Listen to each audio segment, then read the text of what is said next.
Hello! It is another lovely and wonderful day in vacation land.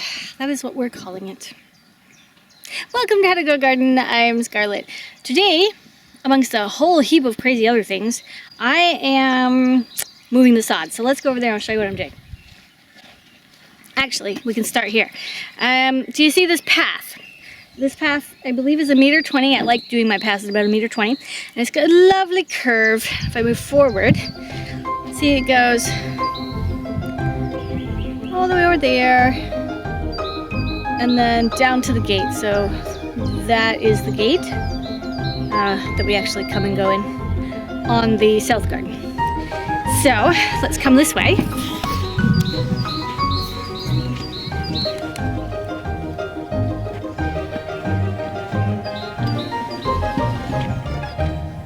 See this lovely pile of grass?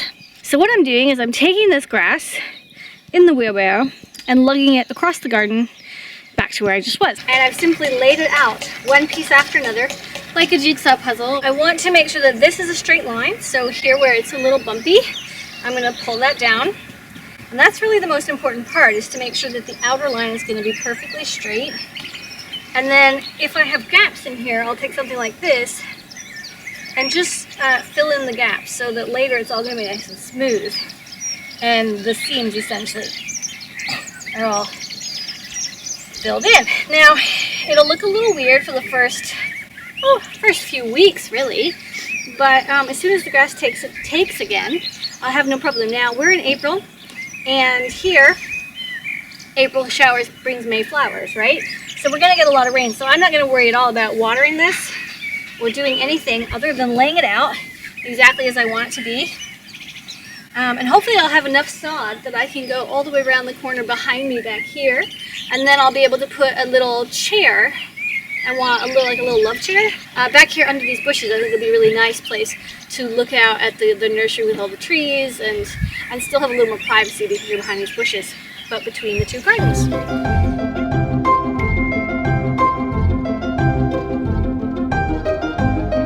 If I was doing this in a garden where I wanted to continue the garden, instead of having it like this, I would simply dig it out and turn it right over.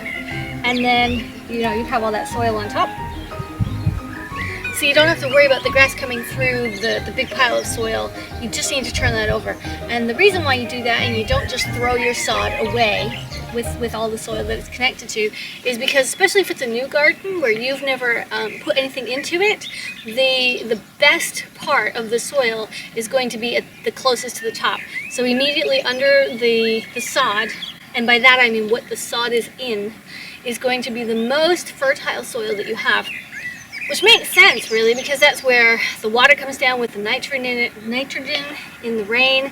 That's where the leaves are broken up a little bit, and all the dust, everything, it all settles right on the top. So that's going to be the best part. If you have a big pile of soil in your garden, and you're like, oh, this is crap soil, put something on top of it. Mix it in if you want. Add fertilizers, like natural fertilizers, nothing that comes in a plastic bag. Add manure, add straw or wood chips, add leaves. Leaves is a perfect thing. Leaves, cuttings, chop and drop, anything like that. Because nature is what builds the soil. So anything out there that's made of nature, which is a lot of it, can go back into the soil. You may end up with too much initially, be like, oh my goodness, it's huge piles. Let them compact down, fluff up the top little layers if you need to so you can plant in it. But don't worry about it, it's no big deal. You never, ever, ever need to actually scoop out and remove the soil. Only if you have had a toxic spill. And if you're really concerned about the grass coming through, put some paper, newspaper or cardboard here directly on top of the soil, on top of the sod, once you turn it over, and then put your soil on top.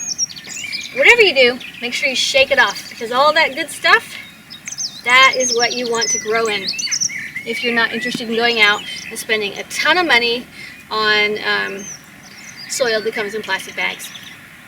I'm Scarlett, thanks for watching. This was How to Grow a Garden, and I'm sure you guys will see this in a later episode.